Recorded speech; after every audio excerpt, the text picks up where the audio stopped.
அனைவருக்கும் வணக்கங்க. அதிகாலையிலே ரொம்ப சீக்கிரமாக எழுந்திருச்சு பிரம்ம முகூர்த்தத்திலே தீபம் போட்டு சாமி கும்பிட்டு முடிச்சாச்சு. விளக்கு மலை ஏற்றியாச்சு. கிட்டத்தட்ட ஒரு 3/4 மணி நேரத்துக்கு எரியும் விளக்கு. அப்புறம் தான் மலை ஏற்றுவேன். இப்போ தான் மலை ஏற்றி முடித்தேன். இன்றைக்கி நெய்வேத்தியத்துக்கு கல்கண்டு பால் தான் வச்சேன் சாமிக்கு.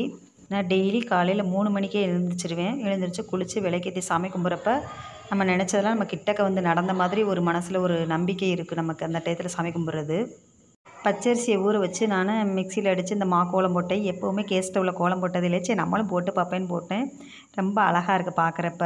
நான் கோலம் மாவில் வந்து ரொம்ப அழகாக கோலம் போடுவேங்க. ரொம்ப சூப்பராக பார்க்கவே ரொம்ப அக்ரூட்டாக போடுற மாதிரி நல்லா போடுவேன். இந்த கோலம் வந்து போடுறப்ப அந்த துணியிலனால நம்ம இழுக்கிறதுனால கொஞ்சம் தப்பாயிருமோ அப்படின்ட்டு கொஞ்சம் கை கூசிச்சு.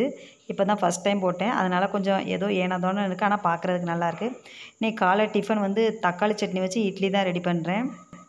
தக்காளி சட்னினா தம்பிக்கு ரொம்ப ஃபேவரேட்டு. இது தான் பிடிக்கும் அவனுக்கு. அதனால் கொஞ்சம் எக்ஸ்ட்ராவே ரெடி பண்ணி வச்சுக்கிட்டோம்னா அவனுக்கு ஒரு 2 நேரம் வர மாதிரி நான் வச்சுக்குவேன். 3 மணிக்கு எழுந்திரிக்கிறது தான். இடையிலலாம் தூங்க மாட்டேன். எல்லா வேலையும் கம்ப்ளீட்டாக முடித்ததுக்கப்புறம் ஒரு 3 மணிக்கு அடுத்து மதியம் 3 மணிக்கு டைம் போல் தான் ஒரு 1 ஹவருக்கு மட்டும் தூங்குவேன். அவ்வளோ சீக்கிரம் எழுந்திரிக்கிறதுனால எனக்கு வந்து ரொம்ப ஒரு டயர்டு எதுவுமே தெரியாது. அது தூங்கும்போது மட்டும்தான் நம்மளையே அறியாமல் அவ்வளோ ஒரு தூக்கம் தூங்குவோம். அந்தளவுக்கு தூக்கம் வர மாதிரி இருக்கும். இட்லி பாருங்கள் நல்லா பெருசாக ஊற்றி முடிச்சுட்டு 2 இட்லி சாப்பிட்டாலே போதும், ஃபில்லிங் ஆயிரும்.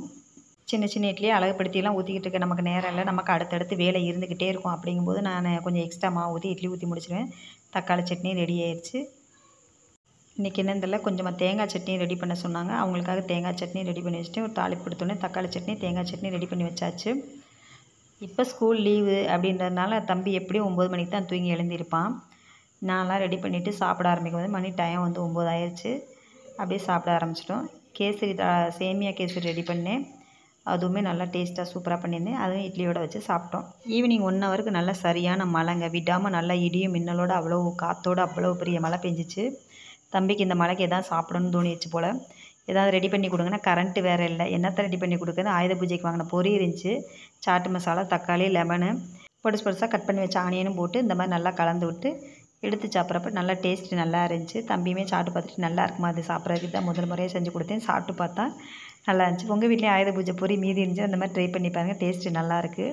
ஃப்ரைடே எங்களுக்கு இப்படி தான் போச்சு இன்றைக்கி. இந்த வீடியோ பிடிச்சிருந்தா ஒரு லைக் போடுங்க. புதுசாக பார்க்கணுன்னு சப்ஸ்கிரைப் பண்ணிட்டு லைக் போடுங்க. வீடியோ பார்க்குறவங்களுக்கு ரொம்ப ரொம்ப நன்றி.